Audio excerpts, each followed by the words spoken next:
Herkese merhabalar. Ben Şef İvet Acıgüney. Türkiye Yahudi Avrupa Tanıtım Günü'ne hoş geldiniz. Bugün sizinle burada Seferat Mutfağı konuşacağız. Seferat Mutfağı'nın yemeklerinden bahsedeceğiz. Ben çok uzun yıllardır Seferat tarihi, Seferat kültürü ve Seferat mutfağı, aynı zamanda Yahudi mutfağı ile ilgili araştırmalar ve çalışmalar yapıyorum. Aynı zamanda şef kimliğimde olduğu için bu yemekleri dünyanın her yerinde tanıtmaya çalışıyorum. Çünkü bu öyle değerli bir mutfak ki 1492 yılında İspanya'dan buraya göç eden Yahudilerin miras olarak bizlere bugünlere kadar getirdikleri dünya tarihinin en eski mutfaklarından biri. Dolayısıyla birazcık tarihinden bahsetmekte fayda var. Seferat Yahudileri 1492 yılında Engizisyon mahkemeleri sonucunda İspanya topraklarından kovularak Osmanlı'ya sığınan topluluktur. Aynı zamanda sadece Yahudiler değil, Müslümanlar da o tarihte Engizisyon mahkemelerinden çıkan kararname sebebiyle Osmanlı topraklarına göç etmişlerdi. Bunun sebebi şuydu, ya orada convert olup yani Hristiyanlığı kabul etmeleri gerekiyordu ya da din değiştirip orada kalabilirlerdi. İkinci Selim'in fermanıyla beraber Osmanlı topraklarına giriş yaptılar. Ben birazcık tabii şimdi daha mutfak tarafını anlatacağım size. Bu göç sırasında yanlarına sadece mutfaklarını, dillerini ve şarkılarını getirebilmişlerdi. Ama geldikleri toprak o kadar yakındı ki onlara, çünkü Akdeniz toprağıydı. O yüzden Osmanlı topraklarına yerleşen Yahudiler mutfak konusunda hiçbir zorluk çekmediler. Seferat mutfağından biraz bahsetmek gerekirse bugün size burada 4 tane farklı reçete uygulayacağım. Bunlar o dönemden günümüze kadar anneden kıza, kızdan toruna ağız yoluyla gelen reçetelerdir ve bunlar çok eski reçeteler. Dolayısıyla bizim tüm sofralarımızda, yani Türkiye'de yaşayan Seferat Yahudilerinin evlerinde, şu anda hala İtalya'da, Avrupa'da, yani İspanya'dan o göç zamanında sadece Osmanlı'ya yerleşmediler. Başka ülkelere de gittiler. Balkanlara gidenler oldu, Kuzey Afrika'ya gidenler oldu, Amerika'ya yerleşenler oldu. Dolayısıyla o göç sırasında bu mutfak herkesle birlikte yeni yaşadıkları coğrafyaya gitmiş oldu aslında. Dolayısıyla hiç de değişime uğramadı. Tek değişime uğradıkları yer şuydu: mevcut bulundukları coğrafyanın etkileşimine uğrayıp ufak tefek değişiklikler tabii ki oldu. Şimdi bugün ne yemekler yapacağız? Yemekleri yapmaya başlarken de birazcık da yemeklerin de tarihlerinden bahsedeceğiz. Şimdi Seferat mutfağı içinde ekşinin ve şekerin çok olduğu bir mutfak. Çok basit bir mutfak, çünkü aslında bir fakir mutfağı. Çok fazla sebze ağırlıklı bir mutfaktır. Çünkü Akdeniz havasını taşır. Dolayısıyla maliyet olarak çok düşük ama lezzet olarak, hatta böyle şey diye düşünebilirsiniz: bu kadar az malzemeyle nasıl bu kadar lezzetli bir şey çıkıyor diye de düşünebilirsiniz. Şimdi isterseniz ilk bizim sofralarımızın en güzel yemeklerinden biri olan bir domates yemeğiyle başlayalım. Bunun ismi armi con domat. Hala bugün İspanya'da, özellikle Güney İspanya bölgesinde kavanozlarda bir sos olarak satılıyor bu yemek. Bunu biz özellikle yaz aylarında tüketmeyi tercih ediyoruz. Çünkü güzel, taze, bol domatesle yaptığımız bir yemek. Şimdi isterseniz bunu nasıl yaptığımı size anlatacağım. Bizim mutfağımızda zeytinyağı çok popüler. Zeytinyağıyla başlıyoruz. Zeytinyağını ısınmış olan ocağa döktükten sonra biraz ısınmasına izin vereceğiz. Soğan kullanacağız. Seferat mutfağını şöyle anlatmak gerekirse, dediğim gibi baharat konusunda sadece tuz ve karabiberin olduğu bir mutfak. Onun dışında hiç baharat yok. Sebze çok ağırlıklı, genellikle yeşil yiyecekler var. Limonu, yani agristala dediğimiz ekşili yemekleri çok kullanıyoruz. Her yemeğin içine neredeyse şeker atıyoruz. Bu sanki bana şeyi anlatıyor. Bu mutfak hüzünlü bir yolculuğun mutfağı aslında. Ama gittiği yerde, yani geldiği bu coğrafyada da o kadar mutluluk dolu günler yaşamışlar ki, dolayısıyla Bu acıyla tatlı bir arada. Ben hep bunu böyle hissederek bu ekşi ve tatlının bir arada olduğunu hissediyorum. Bu arada biraz sonra yapacağımız bir almodrete var, kabak böreği var. Bu kabak böreğinde de sebzelerin, biraz önce söylediğim gibi bu bir fakir mutfağı aslında. Sebzelerin içlerini de kullanıyoruz ama sebzelerin dışı olan kabuklarını da kullanıyoruz. Yani hiçbir şeyi çöpe atmıyoruz. Aynı şey ıspanaklar için de geçerli tabii ki. Ispanakların kökünden başka bir yemek yaparken ıspanakların kendisinden börek yapıyoruz. Şimdi soğanların kavrulmasını bekliyoruz. Sonra üzerine kabukları soyulmuş domates ilave ediyoruz. Bu arada bu reçetelerin hepsini sizlerle paylaşacağız. Şimdi ben bu yemeği ne zaman yapsam, armikondomatı, özellikle Ege bölgesinde yaşayan arkadaşlarım biz de bu yemeğin çok benzerini yapıyoruz derler. Doğru, çünkü dediğim gibi o kadar güzel bir kültürel etkileşim olmuş ki aslında sofralarda. Birçok yemek komşular kapıların önünde sohbet ederlerken, zamanında hamama gittiklerinde, çamaşır yıkamaya gittiklerinde kadınlar bir arada konuştukları şey mutfak, yemek, çamaşır ve dolayısıyla birbirlerinden etkilenmemeleri zaten mümkün değil. Domateslerin de iyice pişmesine izin vereceğiz. Domatesler piştikten sonra içine biraz pirinç ilave ediyoruz. En son pişmeye yakın şeker, tuz ve maydanoz. Hepsi bu kadar. Şimdi domatesler soğanla birlikte kavrulduktan sonra içine biz sivri biber değil, charleston, dolmalık biber olabilir, ilave ediyoruz.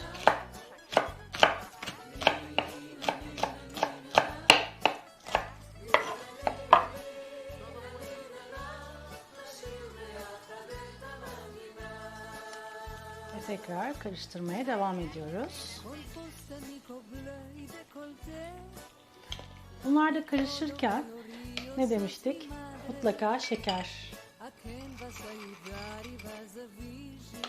Çünkü hem acı hem de tatlı bir tat bırakmasını istiyoruz.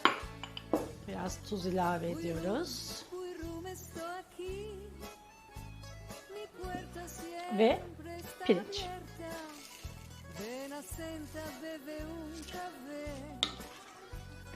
Karıştırmaya devam ediyoruz. Aslında domatesin suyu bunun için çok yeterli oluyor ama eğer domates çok fazla çekiyor ve susuz bırakıyorsa üzerine birazcık da su ilave edebilirsiniz.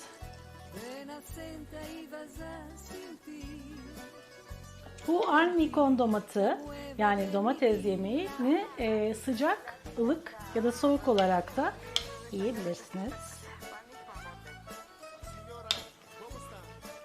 Dediğim gibi Seferat Mutfağı'nın en lezzetli bence mezelerinden biri. Umarım siz de yaparsınız ve çok beğenirsiniz. Evet, armikondomat pişti. Şimdi servise hazır. Tabağa alıyorum. Hem nasıl olduğunu görmüş olursunuz. Hem de kıvamına birlikte bakarız. İçinde pirinçler, biber, maydanozlar ve bol domates ve soğan. Üzerini de şöyle süslersek.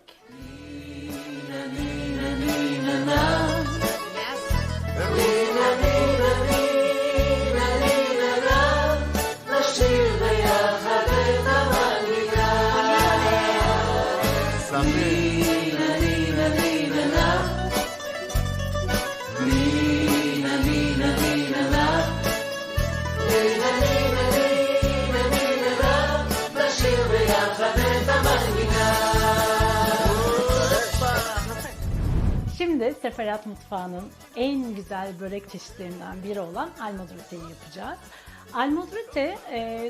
Almodrete'nin çok güzel bir hikayesi de var aslında. Aslında hüzünlü ama 1492 yılında İspanya'dan Türkiye topraklarına göç eden Yahudilerin bir kısmı o mutfakla buraya gelmişlerdi. Biraz önce anlatmıştım. Bir kısmı da convert olmayı kabul edip orada kalmışlardı.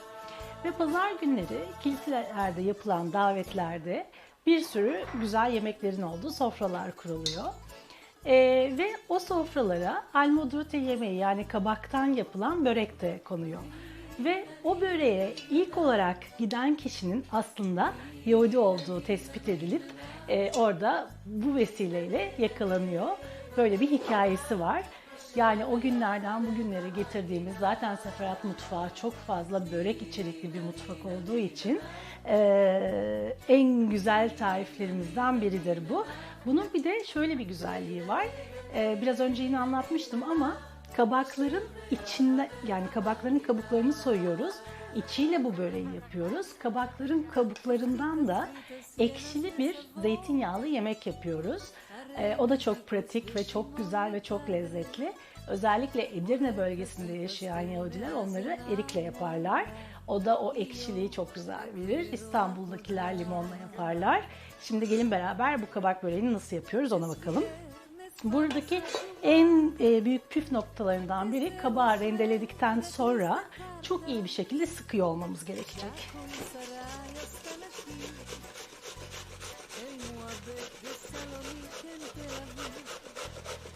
Seferat mutfağında börek çeşitliliği şöyle: ıspanaktan yapılan, pırasadan yapılan, neredeyse bütün sebzelerden yaptığımız börekler var. Ve bu böreklerin ana malzemeleri sadece, yani sebzeler değişiyor ama diğer malzemelerin hepsi aynı oluyor.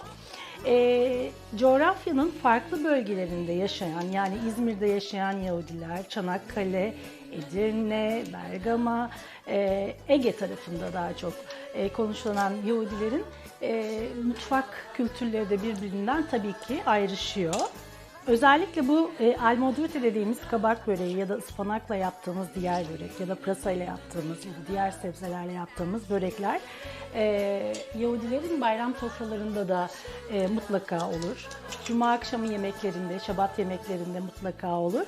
Burada aslında en tatlı ve güzel bilgilerden biri, Avrupa'da ya da dünyanın neresine giderseniz gidin, Seferat Yahudilerin evlerinde aynı yemekler pişer. Sadece küçük küçük nüans farkları var. Ama sonuçta reçetelerin özü aynı. Çok değerli bir mutfak. Gerçekten 500 küsur senedir aynı reçetelerle geliyoruz. Kabakları rendeledik. Suyunu çok iyi bir şekilde sıktık. Sonra içine yumurta kırıyoruz.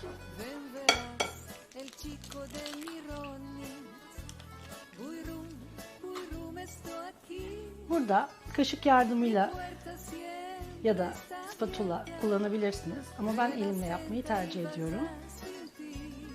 Tuz ilave ediyoruz. Zeytinyağı, beyaz peynir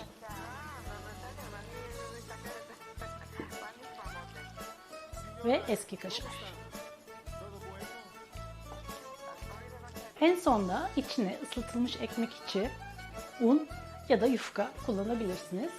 Özellikle Yahudilerin hamursuz bayramında da hamursuz unundan ya da hamursuzdan ekmek yerine kullandığımız malzemeyle de bu böreği yapıyoruz.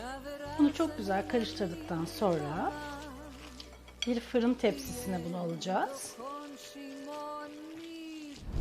Evet, almodroteler fırından çıktı. Birazcık da soğumasına izin verdik. Bizim bunu kestiğimiz standart bir modelimiz var. Kare kare genelde servis ederiz. Şimdi kesip servis tabağına alacağım. Tabii ki ılık ya da sıcak yemenizi tavsiye ediyoruz. Ve evde müthiş bir koku oluyor gerçekten.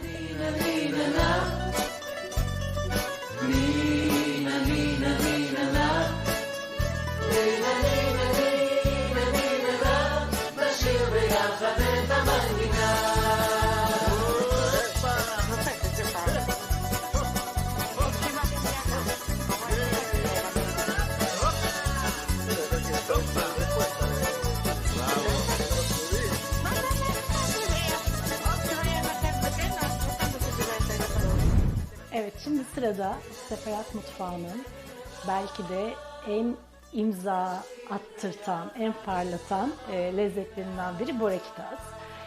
Borekitaz, Seferat mutfağının hamur işi çeşitlerinin en başında gelir. Bizim bütün davet sofralarımızda, bütün bayram sofralarımızda olur. Borakitas'ı İspanya'dan getirdiğimiz çok aşikar çünkü şu anda İspanya'da da mutfak kültürüne baktığınız zaman empanada'nın yapılış çeşidiyle neredeyse aynı. Biz bunu iki çeşitle yapıyoruz. Bunlardan bir tanesi patlıcanlı, bir tanesi patatesli ve dünyanın her yerinde yaşayan Seferat Yahudilerinin evinde olan bir börek çeşididir bu. Yapımı aslında çok kolay, sadece birazcık kilometre işi. Ben bu Seferat mutfağına girmeye başladığımda ilk yaptığım tariflerden biriydi ve en başarısız olduğum reçeteydi. Ama dediğim gibi zamanla kilometre işi yaptıkça daha da güzelini yapıyorsunuz. Yaptıkça daha da güzelini yapıyorsunuz. Çok keyifli. Hadi gelin şimdi beraber yapalım. Bugün patlıcanlısını yapıyoruz. İlk başta ama hamuru nasıl yaptığımızı göstereceğiz. Çok az malzemeyle yine çok lezzetli bir börek ortaya çıkacak. Bunun için yağ ihtiyacımız var. Önce birazcık yağ kullanıyoruz. Biraz su ilave ediyoruz. Hamurun daha kıtır olmasını istiyoruz. Bu börek biraz daha yerken böyle kıtır kıtır ağzımıza gelsin istiyoruz. Dolayısıyla içine limon ya da sirke, yani asitli bir şey koymamız gerekiyor.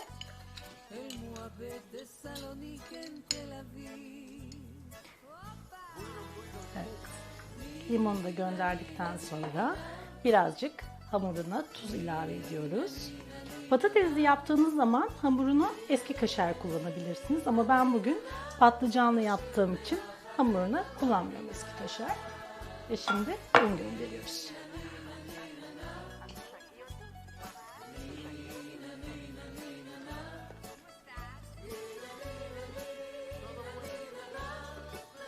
Bu borakitas'ın aynı zamanda tatlı versiyonları da var.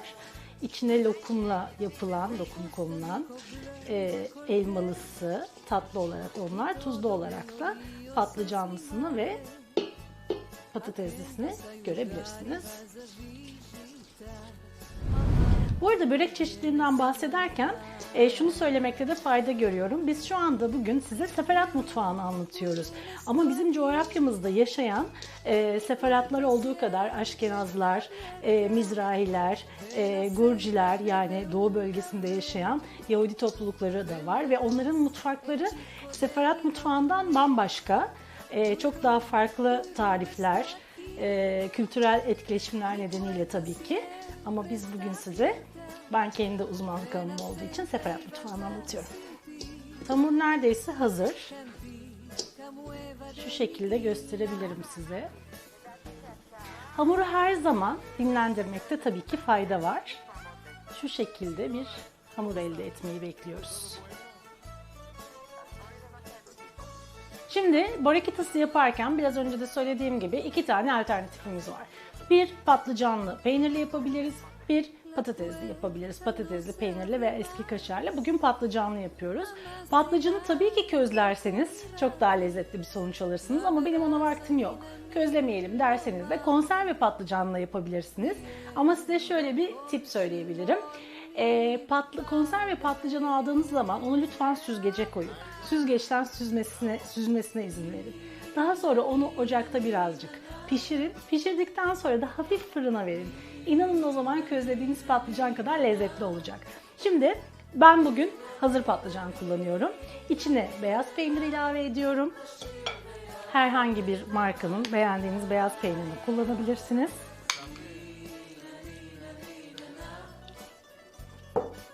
Ve birazcık da tuz ilave ediyoruz. Ve karıştırıyoruz. İç malzememiz bu kadar basit.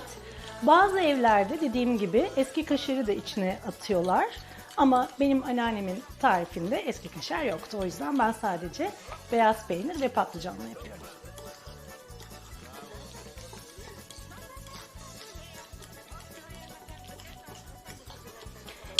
Özellikle Amerika'daki Seferat mutfağında borakitas hamurunu kapatma şeklinin kenarını örgü şeklinde yaparlar. Bizim Türkiye'de yaşayan Seferatların mutfağında bardakla kesip kenarları düz olan kıvamıdır resim olarak gördüğümüz şekil. Ama biz bugün tabii ki bu coğrafyadaki nasılsa onu yapıyoruz. Şimdi hamur zaten iç malzemeyi hazırlarken bir taraftan dinlenmiş oluyor. Dolayısıyla şimdi başlayalım yapmaya. Daha basit bir yolunu yapmak isterseniz küçük küçük parçalar ayırıyorsunuz hamurunuzdan. Böyle yuvarlak toplar. Bunları yuvarlıyorsunuz. Tabii ki bir oklava kullanabilirsiniz ama ben yine dediğim gibi kolay yolunu şimdi göstereceğim. Hamurunuzu böyle açıyorsunuz. Eğer ki evinizde dondurma kaşıkları varsa onunla yapmak çok daha kolay ve keyifli oluyor. Böyle yüksek olması çok önemli. İçindekinin yüksek durması. Daha sonra hamuru böyle alıyoruz ve kapatıyoruz. Elimizle bastırıyoruz kenarlarını. Bir bardak yardımıyla şu şekilde kesiyoruz. Kenarları kapanmış olacak.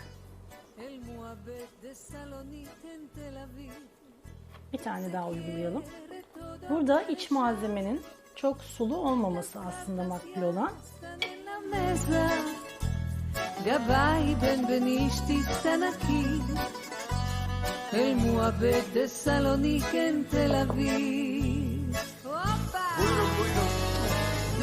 Verdiğimiz şekil böyle oluyor. Üzerine bunun yumurta sarısı ve su karışımı sürüyoruz.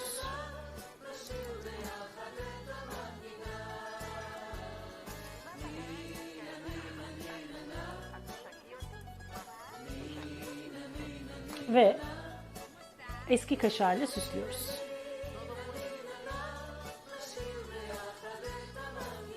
Alternatif olarak son zamanlarda susam, çörek otu gibi malzemelerde kullansak da orijinali bire budur.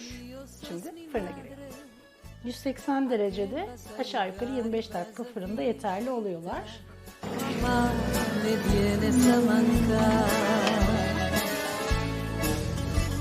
Buyurun, buyurun, estoy aquí. Mi puerta siempre está abierta. Ven a senta, bebe un café. Ven verás el chico de mi Ronnie. Buyurun, buyurun, estoy aquí. Mi puerta siempre está abierta. Finali güzel bir tatlıyla bitirelim. Bir badem ezmesi yani matsapan yapacağız. Bademin tabii ki çok fazla sahibi var. Sicilya, İtalya'nın birçok yeri bademin onlara ait olduğunu söyler. Kuzey ülkeleri onlara ait olduğunu söyler. Badem aslında özellikle Türkiye coğrafyasında Edirne'de badem ağaçlarımız vardır ve Osmanlı mutfağında bildiğiniz gibi badem bütün ana yemeklerin ya da yan yemeklerin, pilavların içinde kullanılan bir yemiş. Ama seferatlar ne zaman ki Osmanlı topraklarına giriş yapıyorlar, özellikle Edirne bölgesine yerleşen seferat Yahudileri Osmanlı saray mutfağını badem ezmesi olarak, tatlı olarak tanıtıyorlar ve böylece sofralarımıza badem ezmesi olarak giriyor. Yapımı aslında birazcık meşakkatli ama ben size bugün kolay bir yolunu göstereceğim. Çünkü badem ezmesini yapmak birazcık aynı börek tazı yapmak gibi kilometre işi. Bunu yapmak için ilk başta bir şerbet kaynatmak gerekiyor. Ama ben bu şerbeti biraz önce sizin için kaynattım. Kaynattığımız şerbetin içine birkaç damla limon atıyoruz. Ve bu limonun içine de bir gece önceden beklettiğimiz bademleri, suda beklettiğimiz bademlerin kabuklarını çıkartıyoruz. Ve onu rondodan çekiyoruz. Şimdi göreceğiniz gibi şerbetimizin içine badem ununu ya da rondodan çektiğimiz bademimizi yerleştireceğiz. Ve bunu karıştırmaya başlayacağız. Badem çok aynı zamanda ritüelleri olan da bir yemiş. Dolayısıyla bizim özellikle İzmir Yahudilerinin düğünlerinde, Yahudi mutfağının diğer kültürlerinin tekrar dediğim gibi bütün davet sofralarında en güzel tatlıları örneklerinden bir tanesidir. Eskiler badem ezmesini evde yaptıkları zaman mermer tezgahlar üzerinde döve döve yaparlarmış. Ama şimdi ben size bunu sizin daha pratik yapabileceğiniz bir şekilde hiç reçeteyi bozmadan anlatıyorum. Hatta biraz daha iyi görmeniz için şimdi buraya geçireceğim.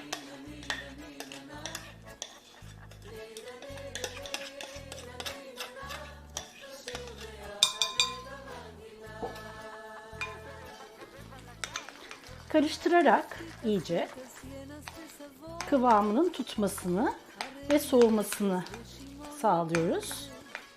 Burada yapılması gereken en önemli şey, dediğim gibi, eğer bir mermer tezgah varsa onun üstünde bunu döve döve yapmak. Burada orijinal reçetenin içinde yumurtanın akı da var. Ama ben yumurtanın akını bu sefer kullanmıyorum. Sağlık sebepleri nedeniyle birçok kişi şu aralar yumurtanın akını içine koymayı tercih etmiyorlar ama orijinal reçetede tabii ki var.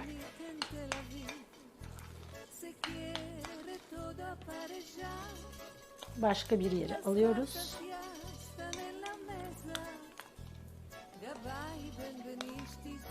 Davet sofralarının, bayramların, düğünlerin en vazgeçilmez, en güzel ikramda olan badem ezmesini hazırladık.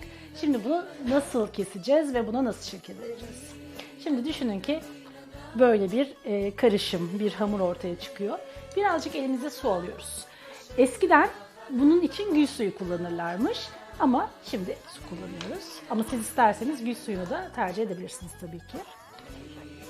Buna şöyle silindir şekli veriyoruz. Tabii ki siz ölçülerini ayarlayabilirsiniz. Ben şimdi size sadece bir göstermek adına nasıl keseceğimi de göstereceğim. Şu şekli verdikten sonra hamurun güzel bir şekilde kesilmesi için bıçağı suya batırıyoruz. Ve şu şekilde mat sapanlarımızı kesiyoruz.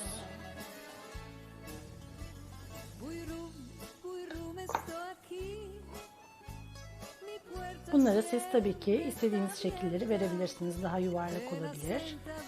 Her zaman tatlıyı ikram ederken söylediğimiz bir cümle vardır. Sofralarımızdan mutluluk, bereket eksik olmasın ve hep ailelerimizle birlikte kuracağımız nice güzel sofralarımız olsun. Evet, şimdi sefaret yemeklerinden hazırladığımız 3 tane tuzlu, 1 tane de tatlı soframızda duruyor. Tabii ki bunlar sadece böyle bir çölde kum tanesi kadar az. Çünkü çok geniş ve çok zengin bir mutfağa sahibiz. Hem balık tarafında hem sebze ürünleri hem et ürünlerinde. Tabii daha çok sebze ağırlıklı, onu konuşmuştuk zaten. Bir davete gittiğiniz zaman bunların hepsini orada görebilirsiniz. Ekstradan da ben size Borakitas hamurundan yapılan chester'ları da burada göstermek istiyorum. Bunları da Borakitas hamurunu hazırlarken hazırlayabilir, davet sofralarınıza kullanabilirsiniz. Tarifini zaten elinizdeki broşürlerde bulacaksınız. Her zaman ağız tadımızla güzel yemekler yiyeceğimiz sofralar kuralım. Ladino'da biz buna sabor de boca deriz. Her zaman sofralarınız şen olsun. Mezaz alegrias.